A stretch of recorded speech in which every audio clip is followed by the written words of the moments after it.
नगर शिल्पांचल हो ढेंकानाल आमर जो लघु खनिज संपद परिवहन एटा एक मुख्य रास्ता ये बारंबार दीर्घ जहाँ जना पड़े अकाउन 5 वर्ष मध्य 150 पाखापाखि लोकंर प्राणहानि घटला रास्ता पर 500 ऊर्ध्व आहत होती प्रतिदिन छोट ना बड़ दुर्घटना निश्चित भाव में घटुची रास्ता को छाड़ी ब्राह्मणी सेतुर अवस्था बर्तमान संकटापन्न जेहेतु राज्यस्तर प्रत्येक राज्यर विभिन्न गुरुत्वपूर्ण स्थान मानक शिल्पांचल माल परिवहन होसूची आमदानी रप्तानी हो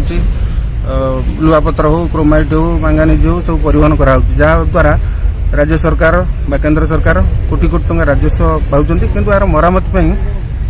कौन आखि दृष्टिया पदक्षेप एपर्यंत नहीं ना तेणुक जेहेतु यह एक राज्यस्तर इश्यू तेणुक राज्य सरकार केंद्र सरकार और जिला प्रशासन निहत भाव में गुरुत्वर सह विचार करी तुरंत मरामती हो द्वितीय ब्राह्मणी सेतु तुरंत आरंभ करने पदक्षेप नेले आम मैंने खुशी हो।